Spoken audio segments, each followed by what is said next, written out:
অনাড়ম্বর শ্রদ্ধায় অনন্য পলাশ, পরাজিত হয়েও রামমোহন স্মরণে খানাকুলের প্রাক্তন তৃণমূল প্রার্থী। রাজ্যে রাজনৈতিক পালা বদল ঘটেছে। খানাকুল বিধানসভা কেন্দ্রে জয় ধরে রেখেছেন বিজেপি বিধায়ক সুশান্ত ঘোষ। আরামবাগ সাংগঠনিক জেলা যুব তৃণমূল কংগ্রেসের সভাপতি তথা 2026-এর নির্বাচনের আসনে তৃণমূল কংগ্রেসের প্রার্থী পলাশ কুমার রায় পরাজিত হয়েছেন। এই আসন থেকে পতন ঘটেছে তৃণমূল সরকারেরও, কিন্তু হারের গ্লানি বা ক্ষমতার হাত বদল কোনোটাই খানাকুলের প্রতি পলাশ বাবুর টান ও আবেগে বিন্দুমাত্র চির ধরাতে পারেনি। আজ ভারত প্রতীক রাজা রামমোহন রায়ের 254তম জন্মবার্ষিকী। এই বিশেষ দিনে খানাকুলের প্রতি নিজের ভালোবাসা এবং কর্তব্য থেকে পিছিয়ে যাননি পলাশ কুমার রায়।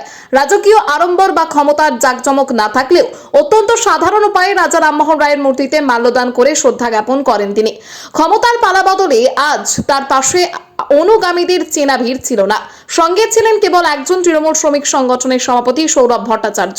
হয়তো এই আসনে জয় এলে কিংবা রাজ্যে তৃণমূল সরকার থাকলে আজকের এই শ্রদ্ধাঞ্জলির ছবিটা একটু অন্যরকম হতো, থাকতো রাজকীয় সমারোহ।